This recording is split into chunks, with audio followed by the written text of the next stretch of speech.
Okay, well, thanks everybody. I think I see some of the badges. I've seen plenty of respiratory therapists and RNs, which is fantastic, and taking care of kiddos. Leading up to this, ask what did you want to have focused on and things like that. Some of the big things were what to do when we have these kiddos hit the ED. How do we triage them? How do we escalate care? How do we escalate care when we're doing our assessment to high flow? And then the big thing is how do we get them off of high flow? How do we make sure that they're safe and get them out of there? Anecdotally, even though we all felt it, last year our season hit way early. And as Dr. Coon was talking about, everything spikes around Thanksgiving, and then that week after Thanksgiving, maybe the week after that, was probably the busiest we've seen in a very long time. On top of that, it was unseasonally early, which caught everyone off guard, which made it very difficult for a lot of us because I don't know about how your call system works or how your winter surge plan is, but we typically don't plan to put any surge plan in place until like January. So it caught everyone by surprise, especially around the holidays. We'll give some updates. I've got some screenshots and kind of some snippets from some of our ED care process models, as well as our inpatient high flow algorithm and guidelines that we have. A lot of this, I would hope, will be a discussion. Bronchiolitis is a fun disease, simply because it's one that we know will run its course and then get better. It's different, and I like making this contrast. It's different than asthma. If you have a bronchiolitic and an asthmatic come in, with an asthmatic, we know we can stop it regardless of how long those symptoms go on. Hit them hard, hit them fast, break that cycle, they will get better. Bronchiolitis, they are gonna run their course. And sometimes you don't know exactly how that course is gonna go, and so it's that constant monitoring. So yeah, let's jump into it. So in the ED, this is one thing that we do is once they hit the door, we have an ED charge triage nurse that helps triage all of these patients to let us know who needs attention right away. I touch on this. This is part of our bronchiolitis care process. You can see in that central box, bronchiolitis, the AAP defines it as less than 2 years old with a viral process. We've allowed our processes to go up to 3 years old because that seems to capture more of that patient base, and then we can help more of those patients. If they're older than 3 years of age, it makes it a little more difficult for a couple of reasons. One, typically they can clear their own airway a lot easier. They've got a little bit more energy. It's easier for them to have oral intake and things like that. It's easier for them to monitor. And then there's other factors at play. So we focus in on that less than 3 years. And then with bronchiolitis, we're looking at, especially if they're over 2, if they haven't already been diagnosed with asthma and other things. We want to make sure we rule out any of those comorbidities. This in brief, and we can share this a little bit later on, but this is kind of how we triage them, the 1 through 5. 1 through 3, it has to do with severity of their vital signs, what their immediate needs are. And then secondly, how much monitoring they might need or how many resources they might require, from lab draws to radiographic tests to whatever it might be. So you can imagine if a kiddo comes in and they're mottled, they're usually a 1 or a 2, and we want to get them seen right away. This is where that assessment comes in, and when we're looking through that assessment. Jeff has shared with me, we all use the same scoring tool, and it's the same elements, and we will talk about that here as well. Here the big thing is understanding our vital signs and giving us a guide for those interventions. The higher the temperature, and obviously the younger the child, the more we want to be looking at infection and other things that way. But with bronchiolitis, we're looking at oxygen saturations, and then the first thing that we can see right away is their respiratory rate. Greater than 60, if they're less than 1, is very alarming, and we want to get them seen right away. Bronchiolitis, let's pause for a moment. What are the 2 big things that we want to focus on with bronchiolitis when you're talking about care of those patients? Suction. And hydration. We want to make sure that they stay hydrated. and fed. So suction is, as you can see here, is first on the list. And then we go to oxygenation. Keeping their airway clear is very important, especially the younger the patient, as babies are obligate nose breathers. If they have a stuffed up nose and they are trying to eat, that's where they start to get fussy and fidgety. They don't eat, and they get more dehydrated. It creates the secretions to become more cement-like and tenacious. It makes it harder for them to clear on their own, and the cycle perpetuates. So making sure that they stay hydrated and keeping their airway clear is essential. In essence, as we go down through this with nasal suctioning, always start with the least invasive. That's always the suggestion, the recommendation. So we use the BBG, which I absolutely love. It stands for the baby boger grabber, but everyone uses it. Doing that first, and if you can clear, and then if their appearance begins to look better and they improve, great. If that doesn't work and you are suspecting bronchiolitis, do not hesitate to nasopharyngeal suction.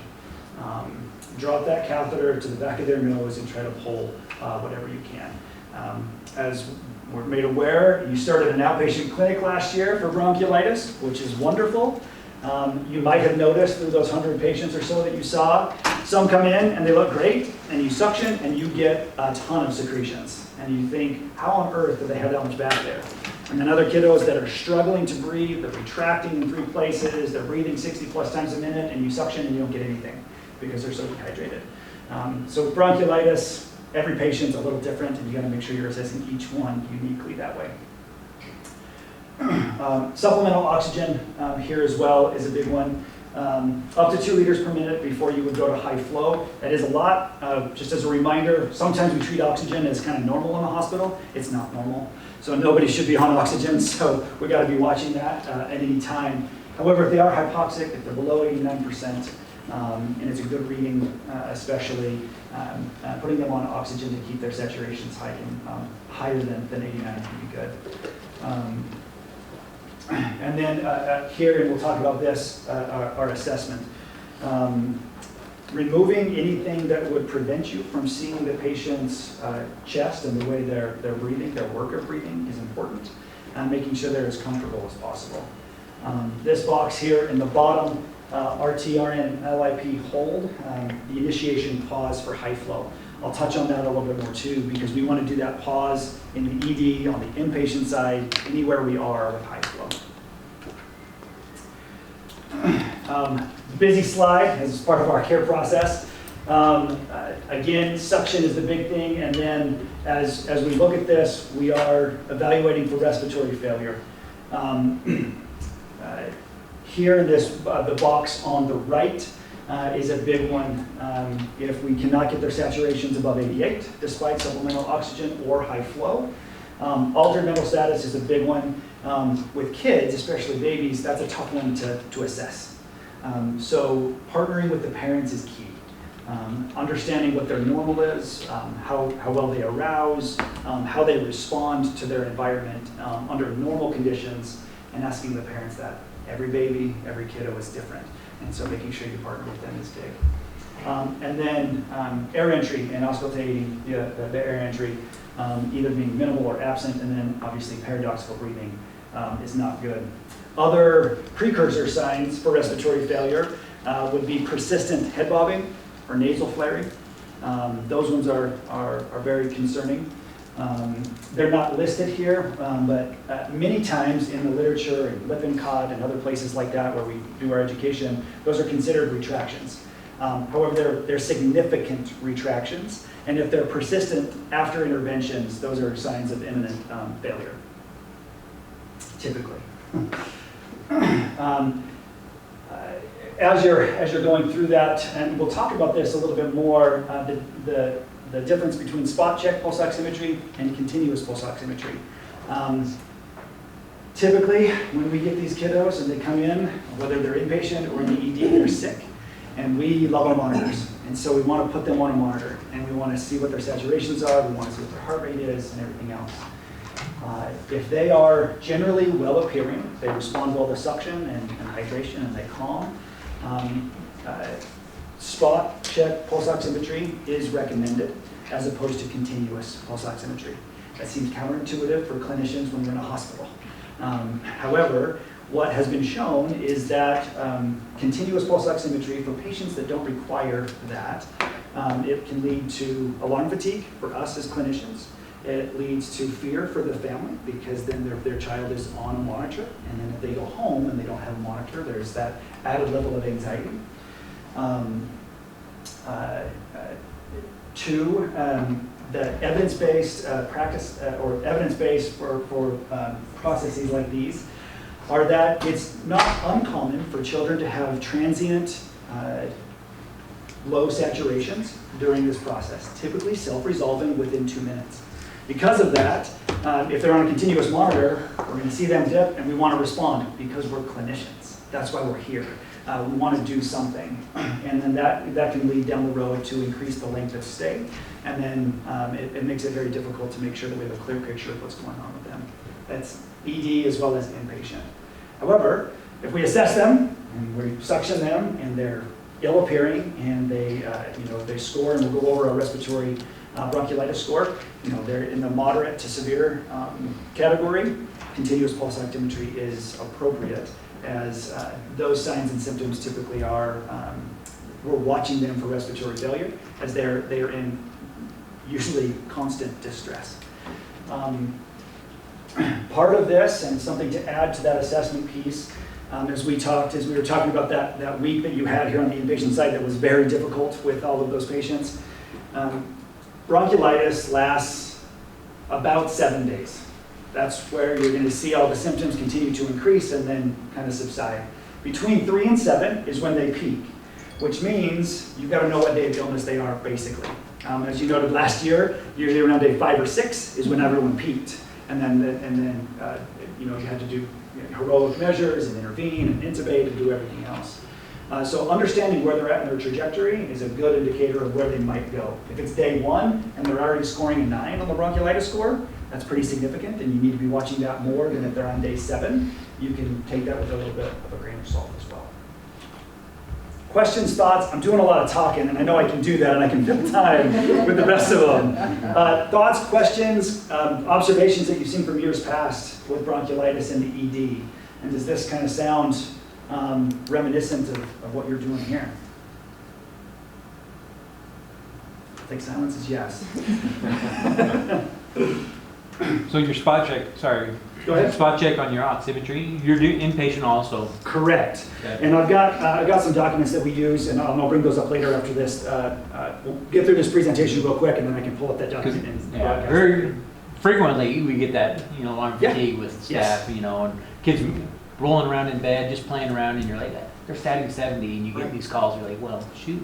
Right. Let's watch them for a moment. But. Exactly. Okay. Yeah. I mean, generally that's what we do. Lately, I feel like I've gotten a lot of parents who are the ones that want to know what they're doing. They're like, well, what if they're 85%?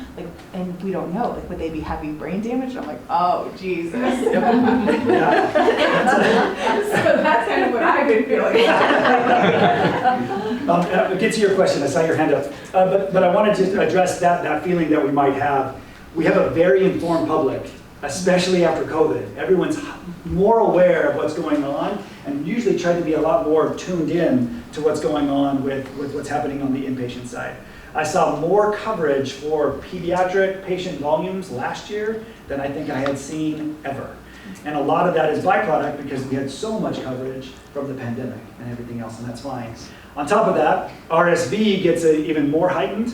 And you've got celebrities like Magic Johnson giving advertisements about the RSV vaccine for adults and other things. It keeps it in everybody's mind, so it makes everyone that much more aware of what's going on, which for us is at the bedside. It's one more thing that we got to help manage with the families and help them understand that they're okay and we're going to be able to get them through this.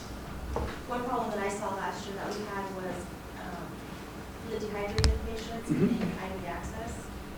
At what point did you guys use a lot of IOs to get them hydrated, or what did you do? We typically reserve IOs for trauma situations where they truly are either dry or they're hypovolemic or hypovolemic shock.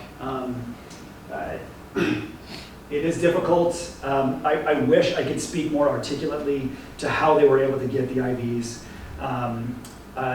We do have there in the ED especially our nurses and our patient care techs, our paramedics, our EMTs, they're able to get a lot of good access. Plus we have an IV team that focuses in just on that to be able to help and get that, which is tough. The focus is to get that IV. I don't recall anecdotally seeing many IOs. It is a lot of IV peripheral access. Jeff, would you add anything there from the ED perspective? Angie can add to this too, that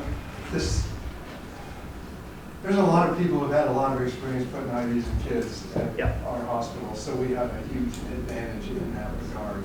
So the need for IOs is extremely uncommon, and it's mostly reserved, as Tanner was hinting, towards a resuscitation scenario. We could certainly connect with some leaders after this and talk about what we can do as far as some IV training and comfort, but I'd already given her that. Angie already had that assignment. But, you know, it's kind of a difficult thing because they're little squirmy worms and people don't want to hurt them. They want to hurt them for a long time, and the family's hovering, and there's just a lot of things that kind of add to the difficulty. And then, of course, there's some more real trusters. So we can help you with that. There are some non-IO, non-IV alternatives to keep in your back pocket, and our people can talk to you about that more. And even some of the children's hospitals have experimented with NG tubes as an alternative for hydration. And there's some cutting edge literature which they borrowed from the veterinary world, which but even in relative emergent situations where you can put subcutaneous saline between the scapula. So there are alternatives, but really it's just comfort, some tips and tricks, and I think then it's all experience based. So I don't know, there's maybe more than I was going to go off on some philosophical tangent about what Keely said, but the parents,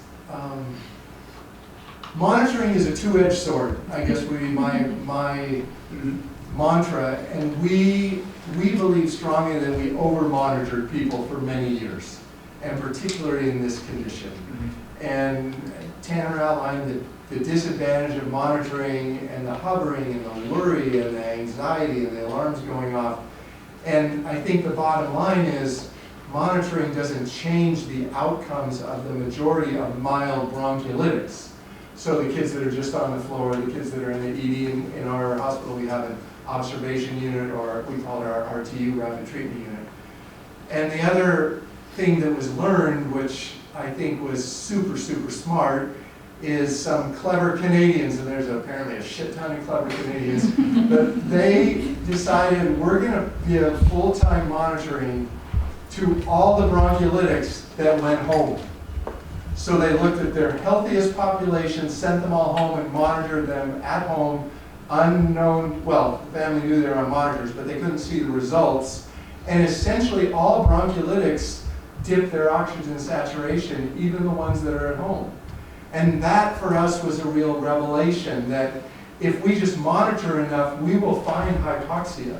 And even in the least sick kids who are at home, they essentially all become hypoxic at different times. Just a little bit, just enough we'd say, hey, the SAT's below 90. And that also prompted us to change, our level down into the high 80s. So that little tidbit, that study, I think has changed our way of thinking about this condition. They're at home, doing well, with occasional, intermittent, fleeting hypoxia. So we need to embrace that as part of the natural history. Thank you. I don't know if that totally addressed your question with IV access. I'm a little passionate about it. Yeah. I wasn't yelling. As with this, thank you, Jeff. As we move in, as we're looking at these patients, and now we're talking about those patients that are more severe, and we're looking at them. This is our high flow initiation pause, our HIP. We were part of a study with the AAP to try and reduce the amount of high flow nasal cannula application in bronchiolitis. What we've seen is that over the last 15 years, since high flow was touted as the silver bullet to help us treat and keep bronchiolitics out of the ICU, is that it hasn't exactly done that. We've had an increase in high flow, and we've also seen a subsequent increase in ICU utilization without the associated increase in acuity, meaning that something's leading something. And so it's potentially that we're using high flow a lot, and maybe when we're not supposed to. So part of that is here, the pause. You'll notice these 6 bullet points are pretty basic, but we always bring them to the attention because we want to make sure that we're focusing on this. It's optimizing our nasal suction, making sure their airway is clear and patent. Attempting feeds or IV access, like you're talking about, making sure that they're hydrated. Encouraging the parents to hold them, give them the lights, make it a less stimulating environment, which is very hard on the inpatient or in the hospital setting because we're there to treat. So to try to get them to calm. Antipyretics, Tylenol, and the like for comfort if it hasn't already been given. And then hydration needs, obviously, as we've been talking about. And then if necessary, administering low flow nasal cannula, which can be an irritant to the kiddos because they've got something on their face and everything else. So if they're not hypoxic, try not to do that. Try to do everything else, keep them calm and help them through that. What you'll see is, and this one, we always get questions on this, monitor patient for 15 to 30 minutes after you've done everything. So when does that clock start, right? Does it start when you start to optimize suctioning and after? So if you can get them to calm, give them 15 to 30 minutes after they calm. Not from the time you start the interventions and doing everything, but once you've finished doing them. After that, do an assessment. And you'll notice our assessment does not include the bronchiolitis score. It includes elements of the bronchiolitis score, but it is not the bronchiolitis score. And part of that reason is the bronchiolitis score helps give us all kind of that shared mental model of specific things that we're looking for, but it's not the entire assessment of the patient. It helps us understand the severity of their work of breathing and things like that, but it's not everything included.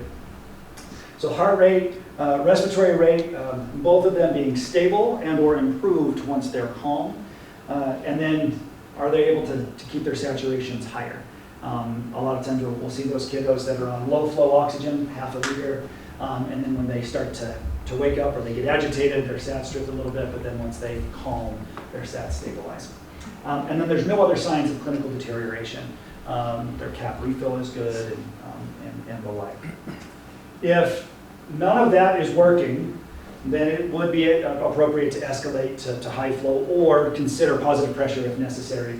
And then document everything that you've done and then how that went and where you're from there. If this does work, if this pause and all of those measures work, awesome. They pass, keep them on room air, keep them on low flow oxygen, and then also document that. Meaning that they don't need to go on high flow. Will they be admitted? Maybe, but they don't necessarily need high flow. This is the same process that we use in the ED and on the inpatient side. Initiation settings. This is recommended by the AAP as well. It's 2 liters per minute times their weight, up to 10 kilos. After 10 kilos, everyone gets 20 liters per minute.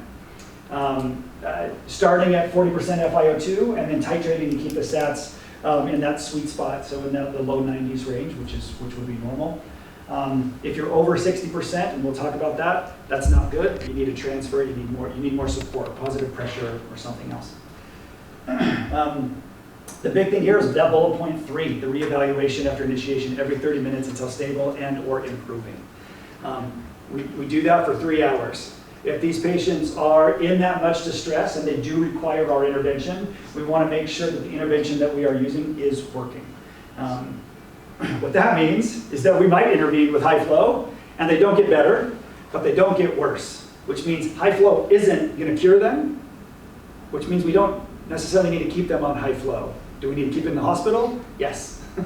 But is high flow going to be the silver bullet? No. And that's where you start to look at those other interventions that you can do from CPAP, BiPAP, or transfer to the PICU, or transfer out to a higher level of care. We can feed those kiddos on high flow. That was a big taboo for a long time. If they're on high flow at all, then we don't want to increase the risk of aspiration, but what we saw is we didn't see an increase in aspiration, and it's better for them to be satiated and hydrated and feel better about themselves by eating a little bit, so we want that to happen. And you'll notice here, we start to bring in the bronchiolitis score. After we initiate high flow, then we use the bronchiolitis score to understand whether we've helped and helped with the work of breathing. So signs of failure here, and we'll hit on these quick. You get a blood gas, and that lets you know a lot. But huddle with the whole team, RN, RT, and your LIP, to make sure everybody's seeing the kid at the same time for the same objective. One thing that we do see with teams, we're all busy. We get pulled in all different directions. So what happens is the bedside nurse goes in and assesses, and then 20 minutes later the RT assesses, and then 20 minutes after that the physician assesses, and we all have something that looks a little different. So having everyone go in together is a big win and a mitigating factor for extra care or extra treatment for these patients. Blood gas, BiPAP or nasal CPAP if their pH is less than 7.3 or their CO2 is greater than 60, which is very concerning, is what we recommend. The other big things are if you're on high flow and you're greater than 60%, as we know that's above the therapeutic range and well into supporting them for their oxygenation status with stats of less than 88.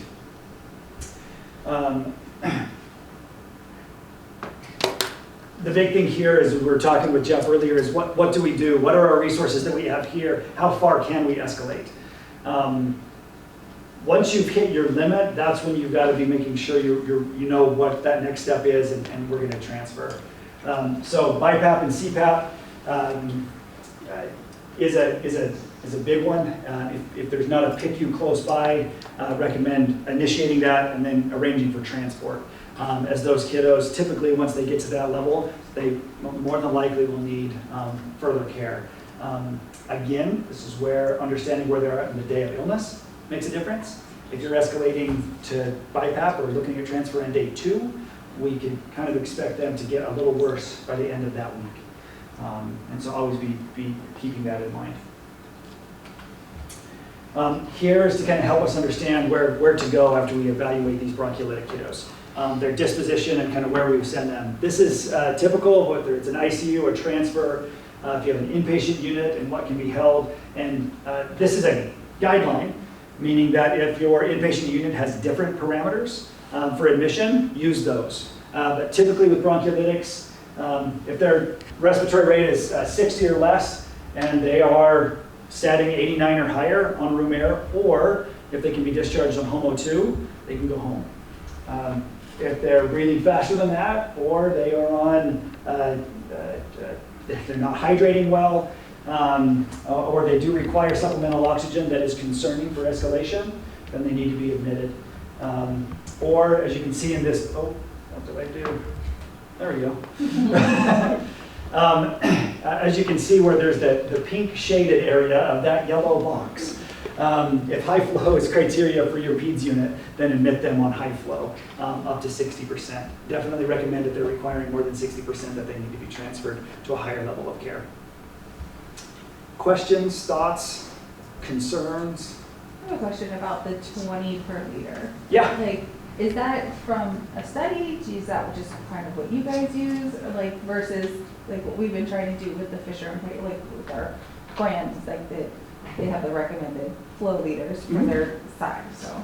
Right. And the recommended flow is typically 2 liters per kilo. Correct. And then so we follow that up to that 20 liters, and then what we've seen, and then in the research is that once you hit that threshold, you're not seeing much more benefit for those patients, and so and it's simpler as well, and there are some. So we've seen the benefit in practice, and so that's why we've kept it there for bronchiolitics, because of their age and their typical size, and their range keeps them within around that 20 liters per minute as a maximum. And then, yeah, does that help answer your question a little? Just like, because last year, we were just trying not to, everybody was surging, there weren't beds, so we were trying everything we could before we were contributing more to the Sure. problem, right? And so like if their recommended was like 30, then we're kind of keeping them, or 35 or whatever, and Yeah. trying everything we can before like, okay, we're legitimately failing, and then we're gonna have to send them to you guys to like double or triple up and things like that. So- Right. Yeah, we appreciate that. So, yeah, which we did, but yeah. Right. The one thing that you get when we start to get into flows of that nature is we start to get into what would be considered adult high flow levels of flow. And for a pediatric patient, that's a lot. That starts to become more akin to pressure. I don't have the exact numbers, but I know there have been studies that measure pressure at least the level of the pharynx with high flow versus like bubble CPAP or things like that. And you're generating a lot of back pressure when it comes to that when you have the right fit. And so once you get to flows above 20, you start to get into those therapeutic ranges for pressure that would suggest that we need to transfer them to a higher level of care. Okay. Yeah. It's a great question, and it's very appreciated. I took more calls last fall and last season than ever before with just that thought. How can we help you and not have to send you anybody? We do everything we can, and we want you to do everything you can to keep those kids here, one, because they're closer to home, which is where healing can actually happen, rather than being separated from family and everything.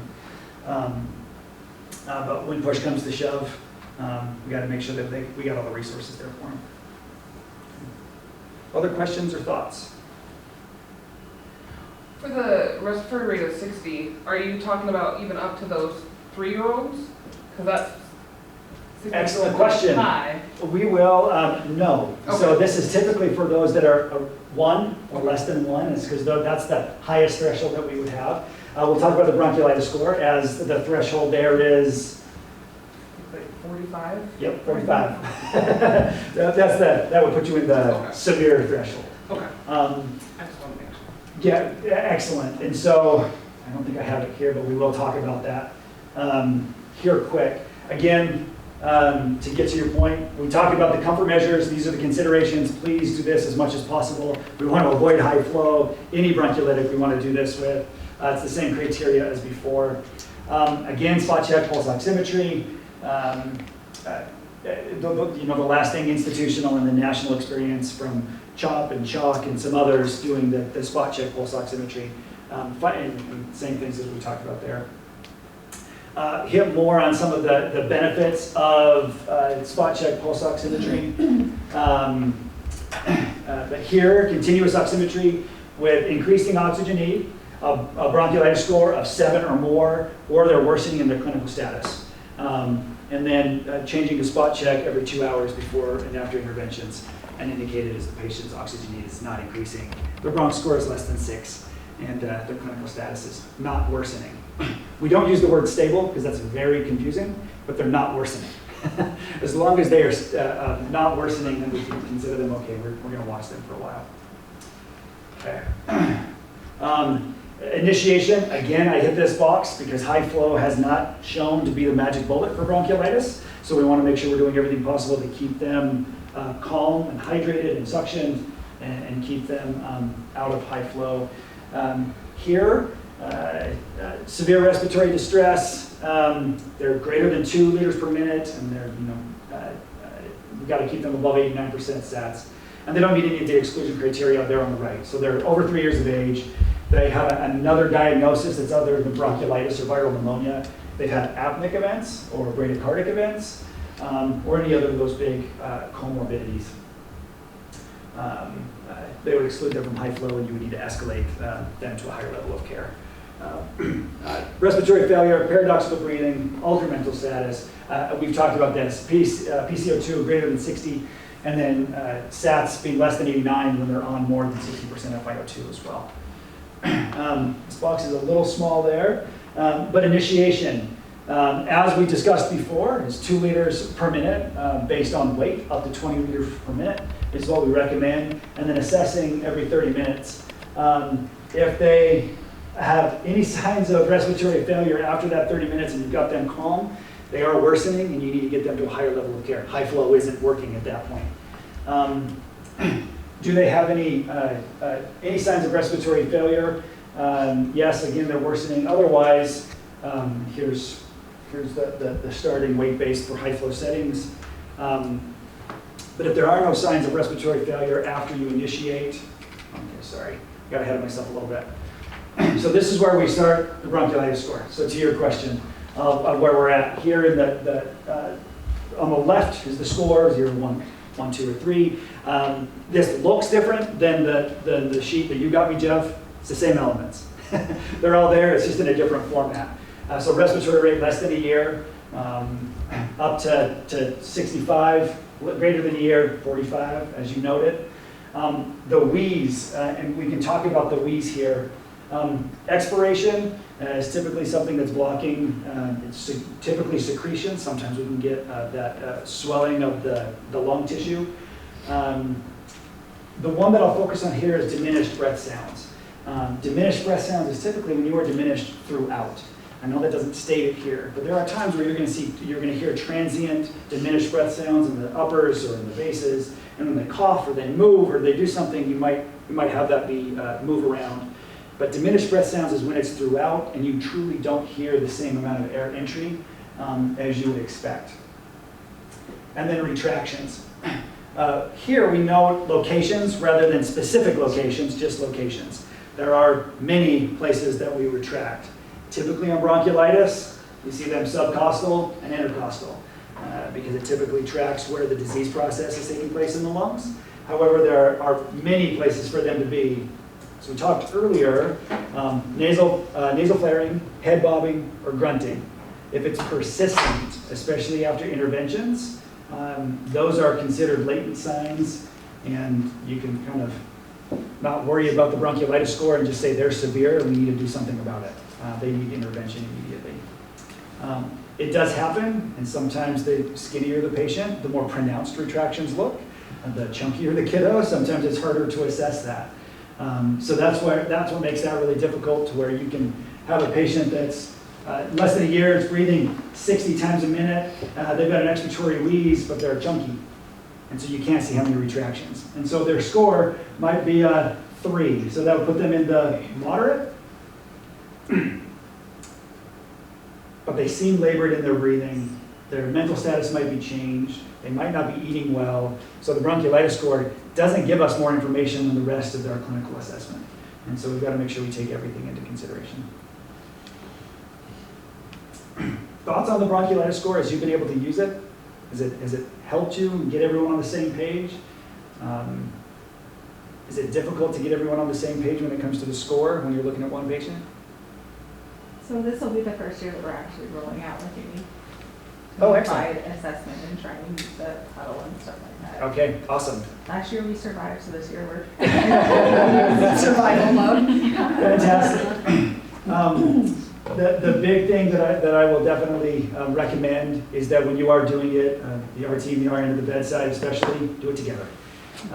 There's many times where that patient will look different within 15 minutes, and you want to make sure you're getting the same assessment together. That's a big one. So it's a great tool. It helps get everyone on the same page. This is letting everyone look at the same work of breathing. But again, it's elements of the clinical assessment, not the entire assessment. Okay. This is busy. I'm going to get that. So the big thing, well, I'll break it down into smaller boxes.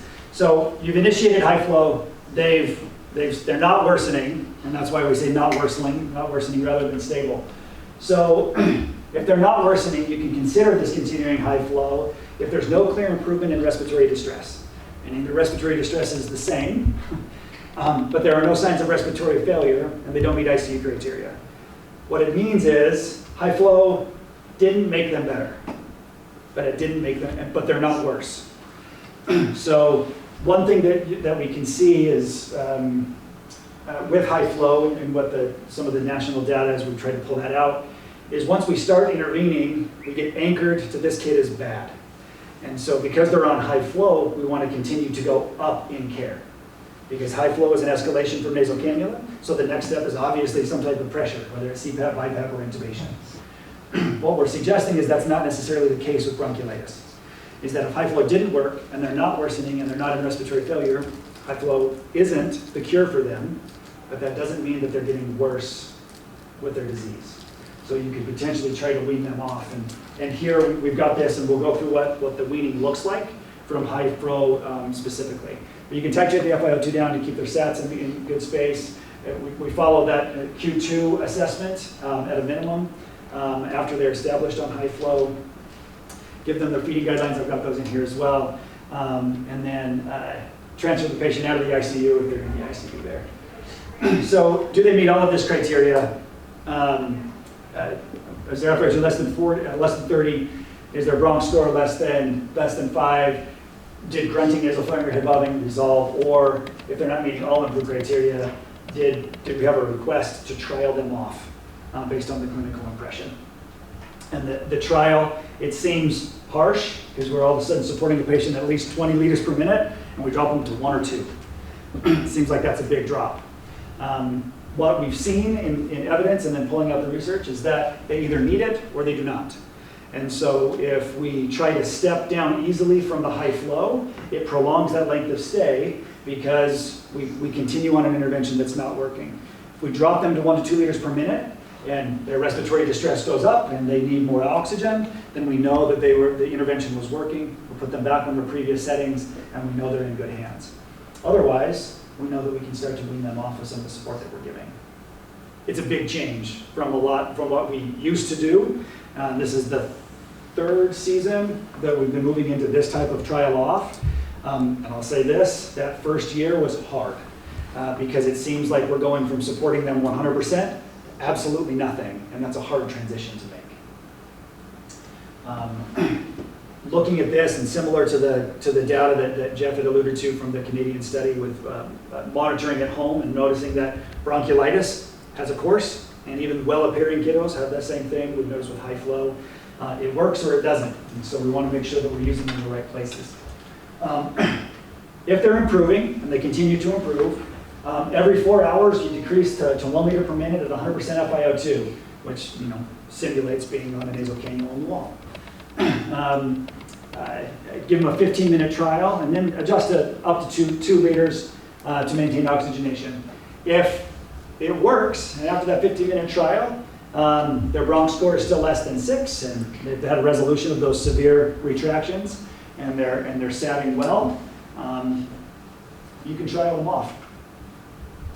Continue them on the 1 to 2 liters per minute for up to an hour, and then do another assessment, and do an assessment together after that hour, and then move to pulling them off completely, as you can see there in that lower diamond.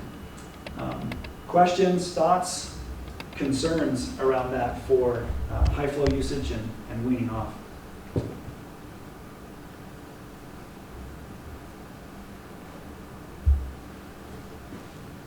Okay, it might be a big change from a slow wean that we're all usually accustomed to when it comes to interventions to dropping pretty quickly. Okay, I've got this on there. I've added this. Just feeding guidelines, because even when they're on high flow, as long as they're stable, we want to make sure that they keep eating. We want to keep them as comfortable as possible. And then other questions, and I'll pull up some of those other documents too. That's a lot of bronchiolitis, it's a lot of high flow, it's a lot of stuff going on right there. Thoughts, questions? Concerns about the upcoming season? So for the feeding guidelines, you don't decrease the flow at all, right? Like, as long as their respiratory rate is Correct. within those parameters, then they will continue to eat on that current flow. Yep. Okay. Kind of crazy.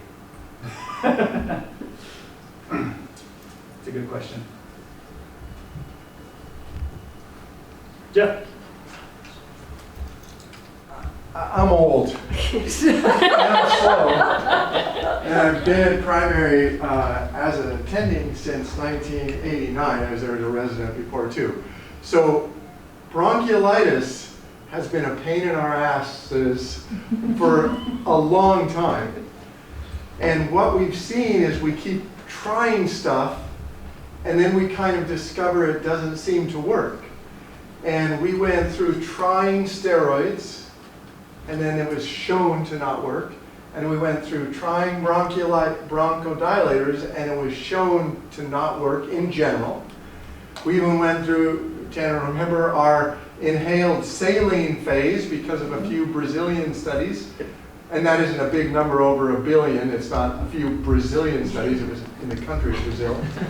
But that was an old joke. Okay, so, and we keep trying things because we want the kids to be more comfortable, and we did it with high flow.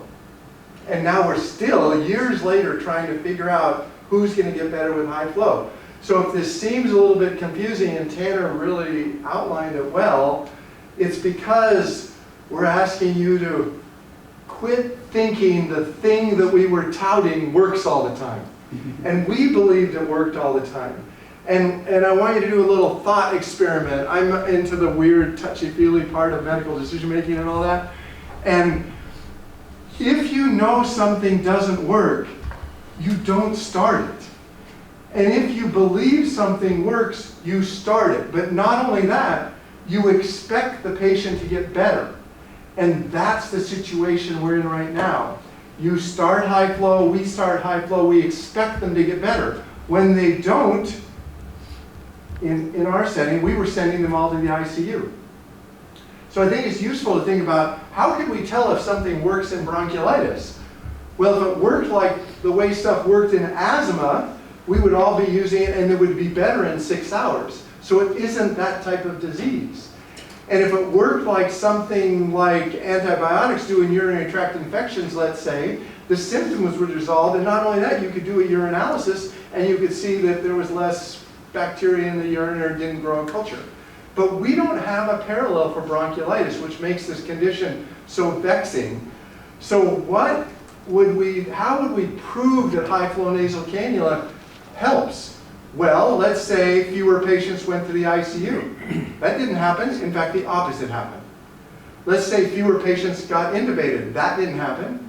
Let's say patients stayed shorter because we used high flow. That didn't happen either. So we can't even come up with a measure to say that high flow helped. But we believe in our heart of hearts that there's a subset of patients that high flow does help. And because of that, that's where we are. And maybe 5 years from now, we'll just say we're done with high flow.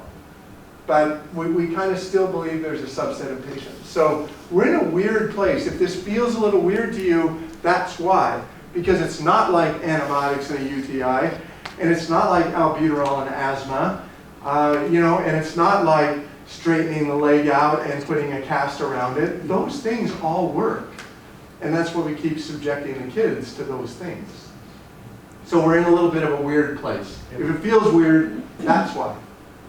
I don't know. I like to talk about this. Question for both of you. Any thoughts or comments on mixed pictures, right? Because everything that presents between December and April is not pure RSV bronchiolitis, and it can get confusing when there's bronchiolitis with underlying reactive airway disease, yes, with an infiltrate, and when we've got a nice algorithm that walks us right through bronchiolitis. Sometimes it doesn't work when the picture is mixed or there's multiple things going on, and it can get really complicated when we work at an institution that doesn't see thousands of respiratory patients a year. It can be a challenge. I agree 100%, and as I mentioned when I was walking up here, hobbling up here, I'm old, and as soon as you started talking about that, I was flashing back to this case I had. It was a while ago, and it was a broncholytic, and we were giving albuterol because that's what we did in those days. But ultimately, the kid had myocarditis. And it took us a while to figure that out because of the season. And every year in our setting, there are a few cases that really throw us for a loop. And myocarditis is a good example because heart failure in children frequently presents with tachycardia and tachypnea. And if it's the middle of bronchiolitis season, and who hasn't had a snotty nose in the last few days, so it's easy trap to fall into. So that would be one of the more serious conditions, but of course we're also talking about an age group where foreign body aspiration peaks, right? So we have to keep that in the back of our mind with our questioning, with our history. And I had a little banter that I always use. any choking episodes after popcorn, nuts, carrots, or apples, because those are the 4 most common things that get aspirated. So I would always, the foodstuffs that get aspirated, so I'd always ask those things at the beginning. So foreign bodies, absolutely consider reactive airway disease, absolutely consider other pulmonary conditions. We get tricked. And I would just say if it isn't behaving the way you think it is, obviously with your experience, and it isn't maybe progressing or it doesn't have this typical peak, then rethink. And of course, if the trajectory is way out of proportion, like they're getting sick super fast, rethink. We have care process models that are suggesting to our clinicians not to get a chest x-ray, particularly on kids that are going home. And so, and we're trying to institute this across all of Intermountain soon. So that would be great. But if you've done that, which is the right thing, and now they're not behaving normally, by all means get a chest x-ray, as an example. So I think the first way we retrench is to do more.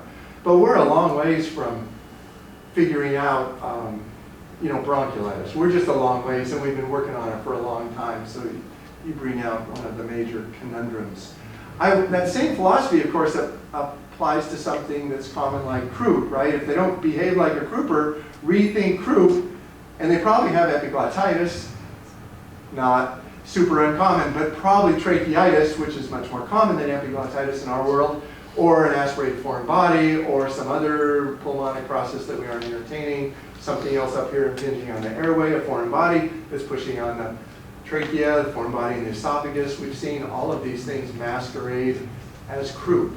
So again, just keep your antenna up for atypical course is all I could suggest.